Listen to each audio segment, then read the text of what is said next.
As a Native American culture, the Chickasaw people broadly trace their ancestry back to the migratory peoples of the Paleo-Indian period, which spanned from roughly 10,000 BC to 8,500 BC. Legend has it that the Chickasaws migrated for generations from the place in the west to settle in what is now the southeast. The climate was drier and colder than today in the centuries after humans first migrated to the Americas and glaciers covered the northern lands. Paleo-Indian Era people roamed the country in small extended family bands and hunted herds of mammoth, mastodon, giant bison, horse, ground sloth and other Pleistocene megafauna.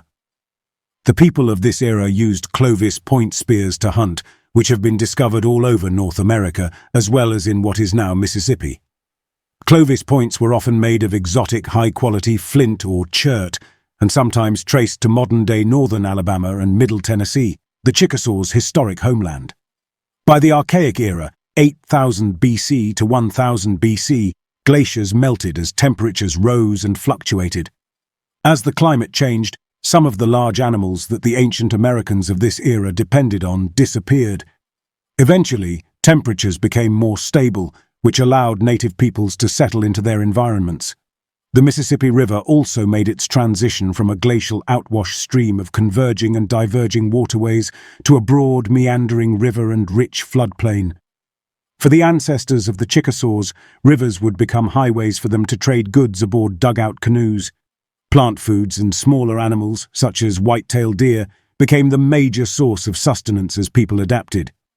With the invention of groundstone tools, the ancient people of North America began to process nuts or seeds such as hickory nuts, acorns, sunflowers, and chenopodium.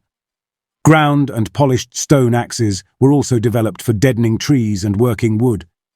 Sharp points were chipped from high-quality chert and then affixed to throwing spears, which were launched with the aid of the atlatl or spear-throwing stick. The end of this long cultural stage was marked by growing populations and the establishment of territories, with mobile bands of people congregating seasonally along rivers at shellfish sites.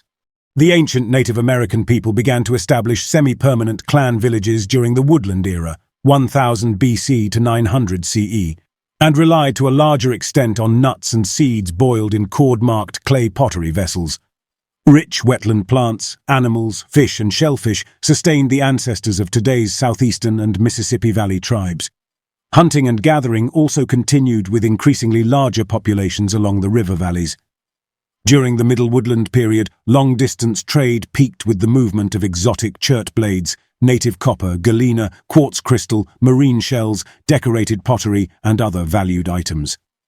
Ceramic technology and the construction of earthen mounds for communal ceremonies and funerary rites also became a universal trait of woodland societies. The throwing spear was replaced by the bow and arrow toward the end of the Woodland Era, and people began to hunt smaller animals. As the wild food resources fluctuated, dietary stress increased in places with population influxes, and some of the weaker clans began to starve. Corn, or maize, was originally domesticated in Mexico, but arrived in the southeast during the late Woodland period and foretold dramatic changes to come. Complex societies emerged during the Mississippian cultural stage, which spanned from 900 CE to 1600 CE. Much of Chickasaw culture, as well as that of dozens of other southern and eastern tribes, can be traced to this era. The Mississippian descendants of modern-day Native Americans of the southeastern United States widely adopted the socio-political organization, diet, cosmology, customs, and other practices of this era. Mound building peaked during the Mississippian Era, and mound and plaza architecture proliferated all over the Southeast, Midwest, and Mississippi Valley. Some mound sites were cities, with 1,000 or more people dwelling within the protection of a log palisade. Others were ceremonial centers, where dispersed tribes would gather periodically for ceremonial events and rejoicing. Pyramidal, flat-topped mounds served to elevate chiefly residences, temples and ceremonial structures over the rest of the community. One of the main functions of the clan was to provide kinship with clan members in other villages, and traditionally, a person would not be allowed to marry someone within his or her own clan. While the old totemic clans may have been de-emphasized by chiefly elites who benefited from maintaining a stratified society, The people never abandoned the core institution of matrilineal social organization.